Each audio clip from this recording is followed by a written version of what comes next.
দে তুমি अबे তোর গোষ্ঠীতে বেড়ি খাবে হ্যাঁ হ্যাঁ কেনে দেবো আমি বেড়ি কি না খা কেনে যাও দেবো না একটা দাও না লে লে হ্যাঁ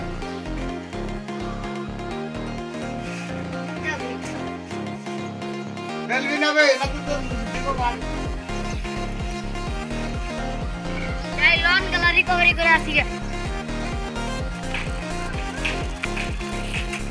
ইনি সালা কিস্তি বলা ছিল না এখন বাড়ি যাই যে কোনো একটা বুঝে রাখি ভাই ভাই কিস্তি বলা এসে আপনি লো এখন যদি আসার কাছে তো একটা অ্যাক্টিং করব সুখ সুখ সুখ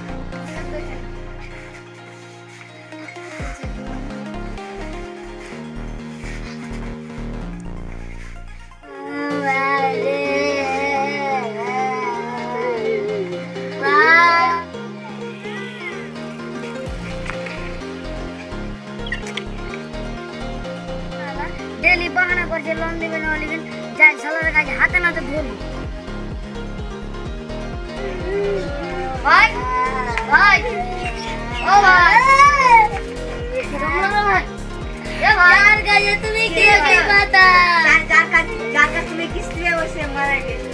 আমি তো এসব জানি না আমাকে এটা কিস্তির টাকাটা লাগবে তো আপনি কি চাচ্ছেন ও ওরেতে দুটা কিডনি খারাপ আপনি কি চাচ্ছেন ও পুরো আমার কিডনি তোমারে দিয়ে দিই না স্যার না দাদা আমি তো এরকম বলিনি আমি বলেছি ওইটার ওর কাছে যে টাকাগুলো নিয়েছিলেন লোন আমাকে তো টাকাগুলো লাগবে নাহলে আমাকে তো অফিসে ঢুকতে দেবে না তো তুমি কি চাচ্ছ যে আমাদের সবার কিডনিগুলো বেচে দিয়ে দিই তোমাকে না না আমরা তো ওটা চাচ্ছি না ওটা বলছি না ভাই কিরকম লোক একটু বোঝাও আমার টাকাটা তো লাগবে ও ভাই যাও না উনি তো মারা গেছে বাদে আসবে যান এখন যান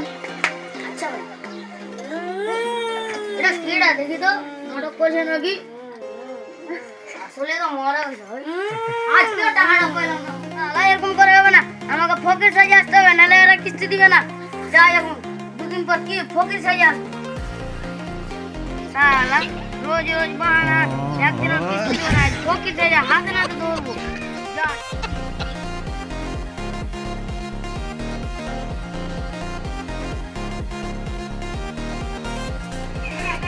বাড়িতে কেউ আছো বাবা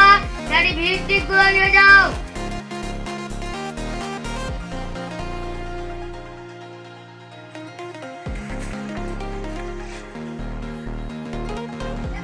তোকে তো হাতে নাতে ধরেছি তুই 2 মাস ধরে কিস্তি দিসনি কিস্তি টাকা দে ভোগে সাজাইছি তোকে ধরবে লেগে টাকা দে তাইলে যাবো না হলে যাবো না গো নাই গো নাই কিসের টাকা লাগবে তুই বেলা কাল মরে গেছিলি কই ডাক্তার বড় ভাইকে ডাক ডাক্তার বড় ভাইকে তুই কাল মরে গেছিলি পুলিশকে ডাকবো তাহলে তোকে ছাড়বো না ছাড়বি হ্যাঁ ছাড়বো ছাড়বো না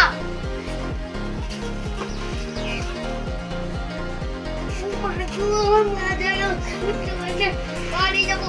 সামনে একটা পুলিশ নিয়ে এসে ধরবো ধরা যাবে না বাড়ি পালাই